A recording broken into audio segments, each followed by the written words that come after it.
नमस्कार। मैं डॉक्टर सपना बंसल आप सभी का स्वागत करती हूँ।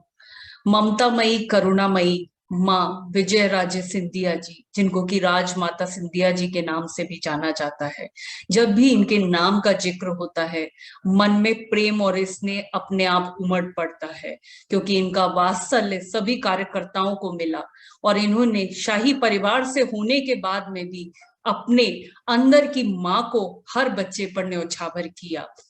भाजपा के इतिहास का जब भी जिक्र होता है उसमें ग्वालियर पर राज करने वाली विजय राजे सिंधिया जी का नाम जरूर आता है। विजय राजे सिंधिया जी भाजपा की संस्थापक सदस्यों में से एक थी। ग्वालियर चंबल में उन्हें राजमाता के नाम से जाना जाता था। सरलता, सहजता और संवेदनशीलता की वो प्रतिमूर्ति थी। राजघराने से ताल्लुक रखने के साथ साथ राजनीति में भी उनकी अच्छी पकड़ थी। विजय राजे सिंधिया जी का जन्म 12 अक्टूबर 1919 को मध्य प्रदेश के सागर में हुआ था। इनके बचपन का नाम देवेश्वरी देवी था। विजय राजे सिंधिया जी का प्रभाव अपने आप में बड़ा ही महत्वपूर्ण है। वह कई दशकों तक संघ परिवार की सदस्य रही। इसके साथ ही साथ भारतीय जनता पार्टी की सह संस्थापक भी रही। कुशाभाऊ ठाकरे से राजमाता सिंधिया जी के बहुत ही ज्यादा लगाव था। वह उन्हें पुत्रवत मानती थी। महाराजा जिवाजी राव से विजय राजे सिंधिया जी का विवाह हुआ और अपने व्यवहार और समर्पण से सिंधिया परिवार व मराठा सदस्यों और सरदारों का विश्वास एवं सम्मान जीत लिया।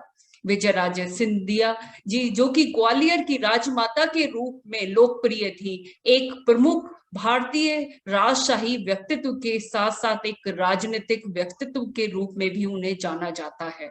ब्रिटिश राज के दिनों में 21 फरवरी 1941 को ग्वालियर के आखिरी सत्ताधारी महाराजा जिवाजी राव सिंधिया की पत्नी के रूप में वह राज्य की सर्वोच्च शाही हस्तियों में शामिल हुई। बाद में भारत से राजशाही समाप्त होने के बाद में वह राजनीति में उतर गई और कई बार भारतीय संसद के दोनों सदनों में चुनी गई। वह कई सदस्यों के साथ में दशकों तक जनसंघ की और भारतीय जनता पार्टी की सक्रिय सदस्य भी रही। वह पहली बार 1957 में गुना से लोकसभा के लिए चुनी गई। राजमाता सिंधिया सिंधिया जनसंघ की नेता भी रह चुकी हैं। राजमाता सिंधिया ने 1967 में जनसंघ ज्वाइन किया।